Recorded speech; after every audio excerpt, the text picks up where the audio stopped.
news of the kingdom and healing every disease and sickness among the people. News about him spread all over Syria, and people brought to him all who were ill with various diseases, those suffering severe pain, the demon-possessed, those having seizures, and the paralyzed, and he healed them. Large crowds from Galilee, the Decapolis, Jerusalem, Judea, and the region across the Jordan followed him.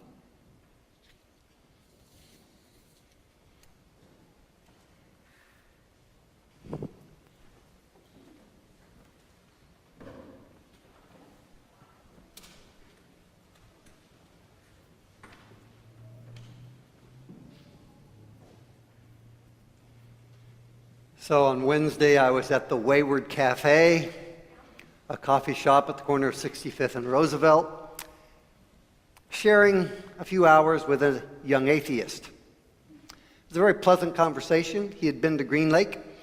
That was the context of our visit. And so we went from there and talked. And it was fun because he was genuinely curious. He's been checking out religious communities and had an undergraduate degree in anthropology. So I said, so would you consider this participant observation? He goes, yeah.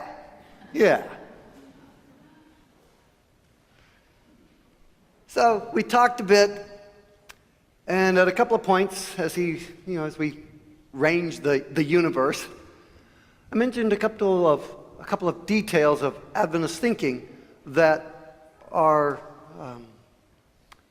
different from normal Christianity.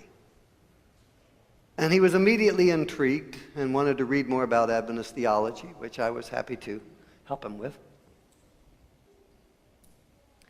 And the conversation was in my head as I was working on today's sermon. I was thinking, I wonder if an anthropologist hung around Green Lake last weekend, especially if they couldn't understand our language. So all they could do would be to observe behavior. I was thinking an anthropologist would come up with a very curious description of our religion.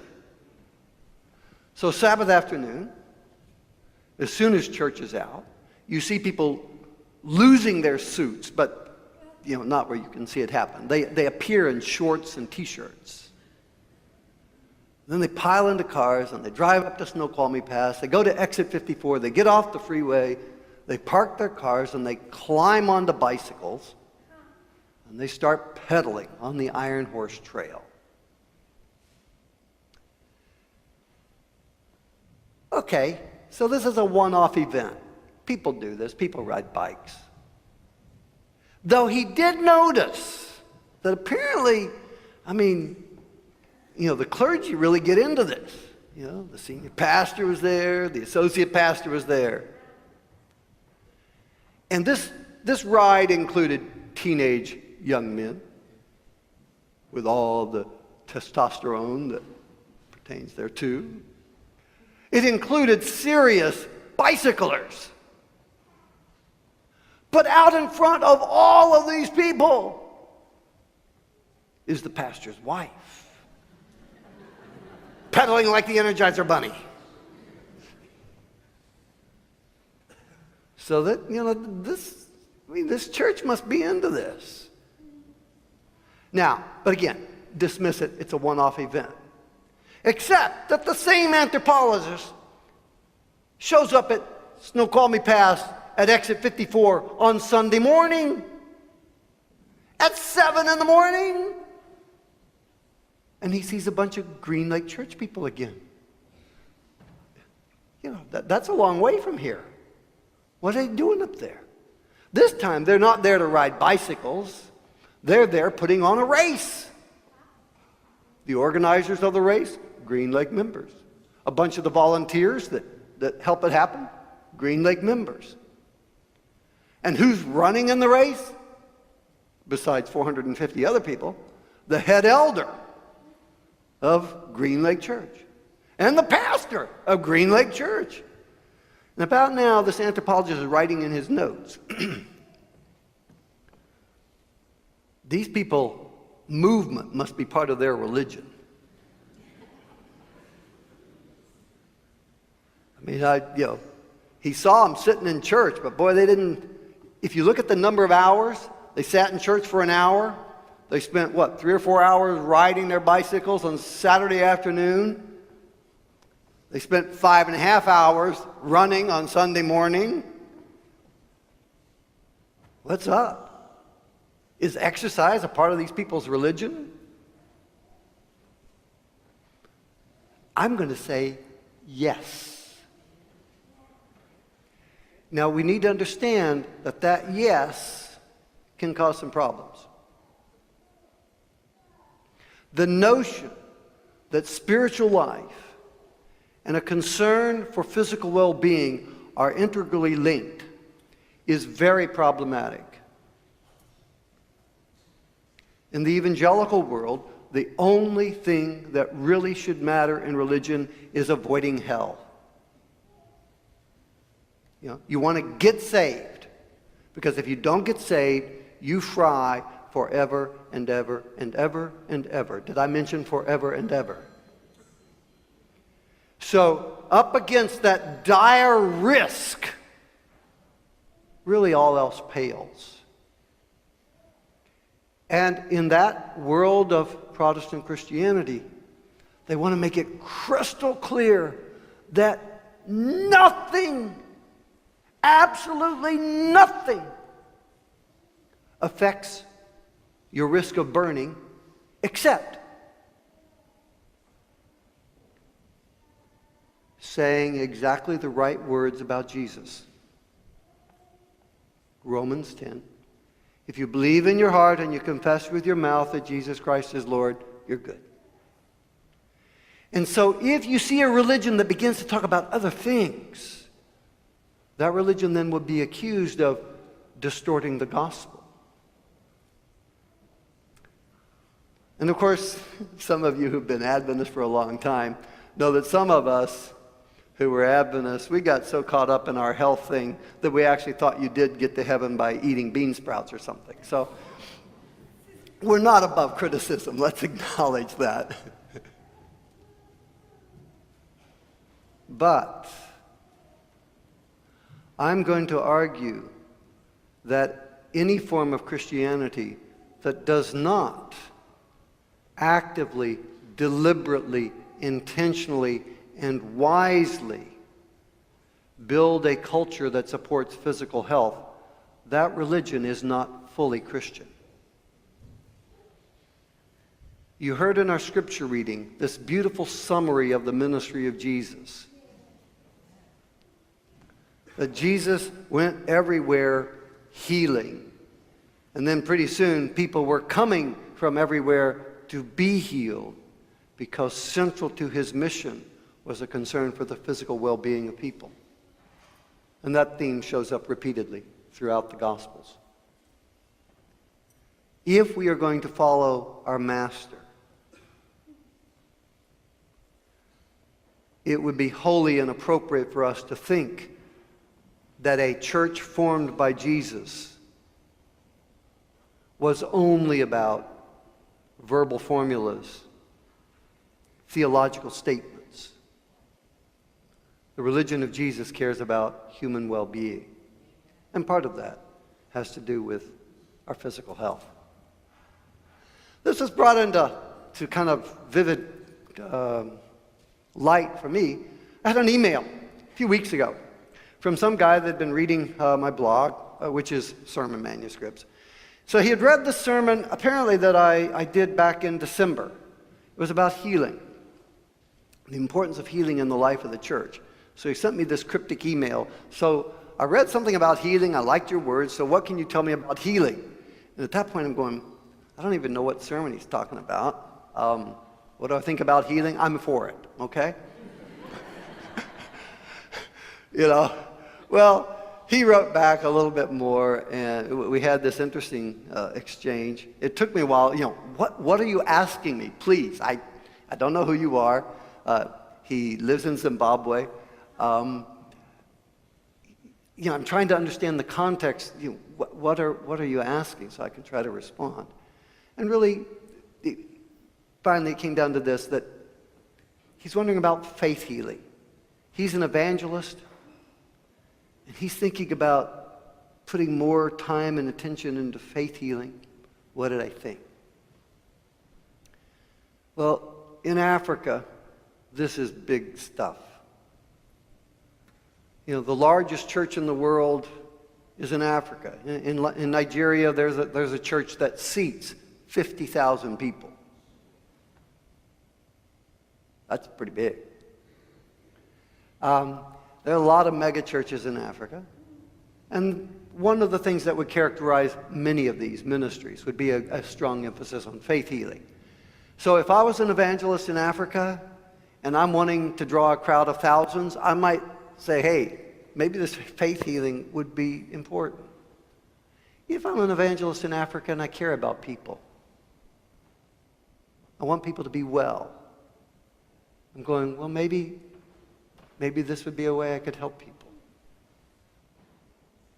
The question comes from a good place. And my response was, if you've got the gift to be able to do that, great. But if your ambition is to improve human well-being over time, across culture, you will make a larger and more lasting difference if through your preaching and teaching you can shape the way people live than if you can bring the emergency help for people who are in acute suffering. Now let me be clear, I do not mock help for acute suffering. And I don't care whether you're a faith healer or you're an ER doc, acute pain needs acute help. So I'm not mocking that, but I am saying that if we want to make major difference in the quality of human life, we will shape the way people live. This was illustrated painfully with an article I saw in the Seattle Times yesterday, day before. It talked about longevity after age 65. So if you're 65 years old, how much longer can you expect to live? And I like this, it broke it out. How much longer will you survive? How much longer will you live in health? Which is a more interesting question. And then they had a graphic that accompanied this, a map of the United States with colors. Some colors indicate you're going to live a long time after 65, and other colors you're not going to live so long. And the map did not tell a surprising story. It's one that's been told repeatedly over and over again. The places in the country where people do not live long and don't live well are the parts in the country called the Bible Belt, where people think the essence of religion is some theoretical statement about Jesus. It's the South, where I grew up. Almost every measure of human well-being is lower. It's a failure of the Christian church to make it clear that Jesus calls us to live well, and not just calls me to do my thing, but calls us as a community to work together, to encourage each other in the practices that will enhance well-being. Jesus wanted people to live well. He still does. And our job as a church is to participate in that pursuit of wellness and wholeness. And all kinds of studies show that we are affected by the people around us. When we are a part of a community that gives attention to wellness, we do a better job of taking care of ourselves. And so as a church, we unabashedly say, moving, exercising, riding a bicycle, walking, swimming, lifting weights, gardening. I bet there's a couple of gardeners in this church. That tending to health is part of our religion. There's a solid theological basis for it in our theology. First, our Old Testament reading. We understand that creation was God's idea.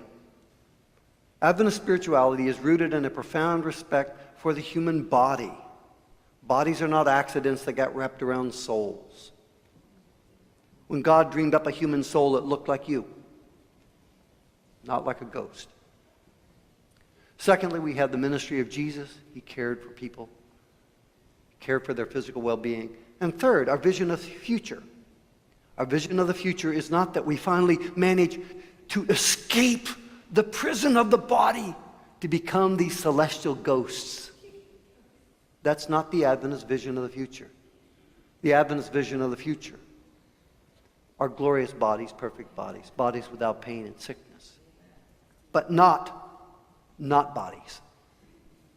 So we have solid theological foundation for this linking of a concern for health and our life together as a church community.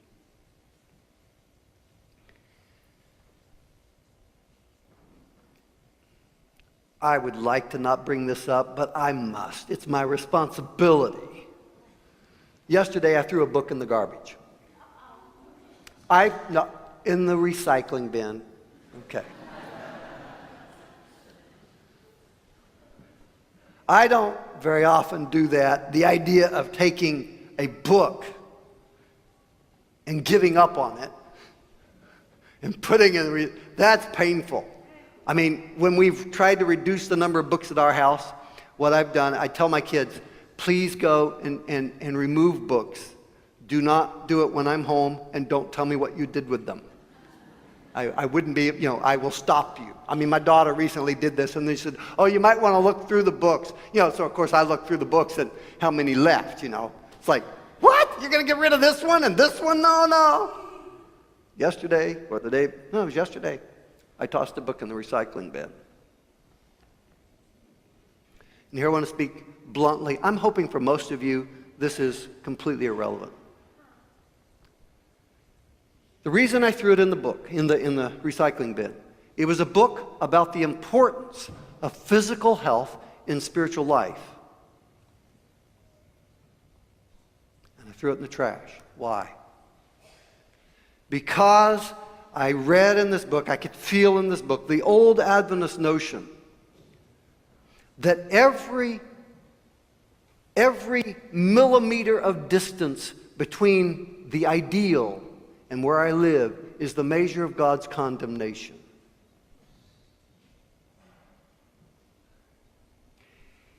If we think about health or any other area of life in that context, then our religion becomes endless torment. I was laughing as Katrina presented our thing this morning. We all know that sugar is not the ideal food. Some of us will believe that chocolate is not the best food, though that's a stretch.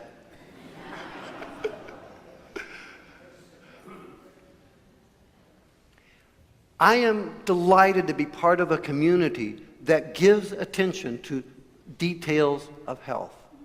I was heartbroken some time ago. A young friend of mine went into a diabetic coma, which had there was this whole sequela.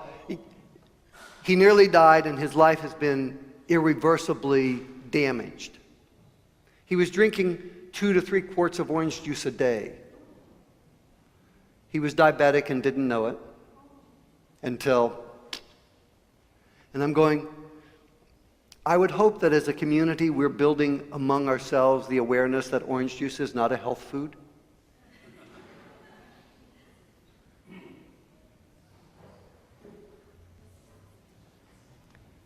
I threw the book away because when it talked about health, it was within the context of, if you are not getting it right, please, if that's where we are in our spiritual life, we probably shouldn't talk about health. We shouldn't talk about sexuality. We shouldn't talk about anything. We should just go home. Let's not come to church to reinforce a sense of condemnation. the marathon on Sunday, Brian, who organized the thing, is also my coach. And he was very emphatic. My approach to training is probably not your model. In fact, he has used my non-training as an example, apparently repeatedly through the years, telling people, don't do it this way. But this time, I worked much harder. I said, Brian, tell me what to do. I will do it. And so, I faithfully did what Brian told me to do.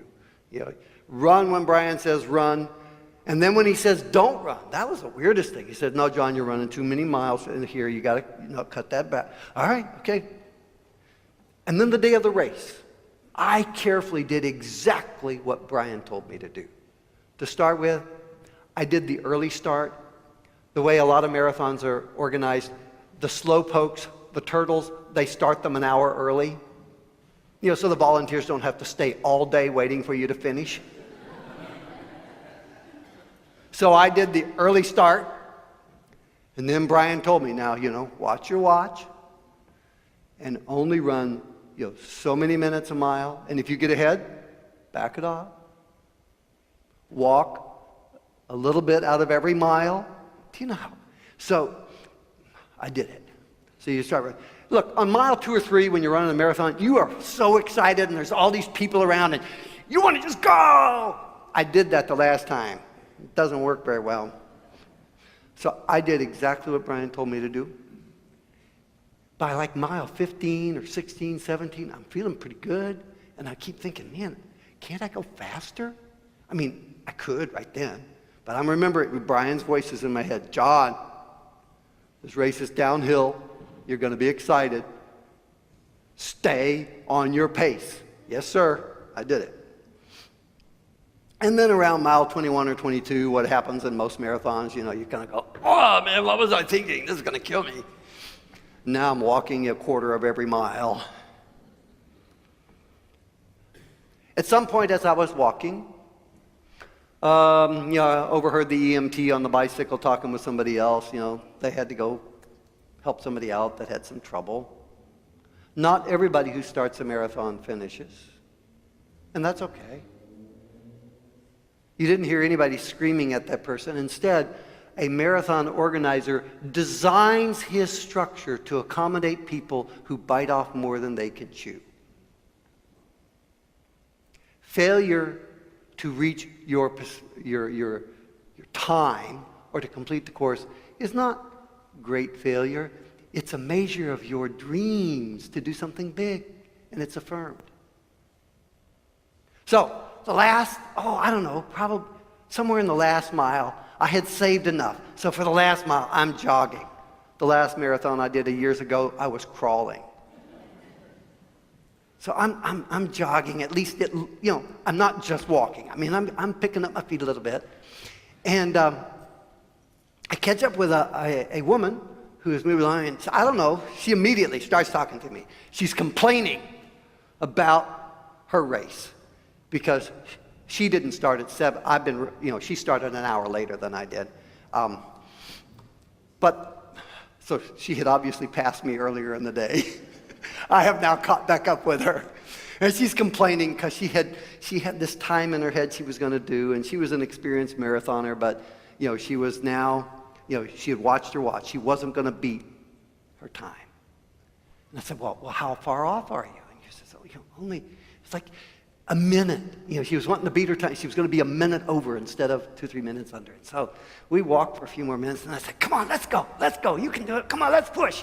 And so she said, okay, all right. And I could tell, once she started running, she could have run circles around me. But, so we finished the marathon together. I stepped back and let her run across the thing first. This, to me, is the picture of our life together as a church, whether we're talking about health or anything else.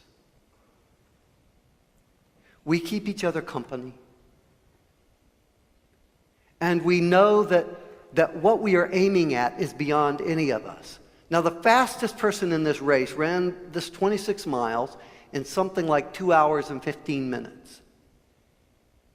I watched him go by me. I had been running for an hour and or however many minutes. You know, and I mean, at that point, I was moving. I wasn't walking. And this guy goes, vroom! And then other people started doing the same thing. When I looked at the official results, somebody was in the results at 8 hours and something.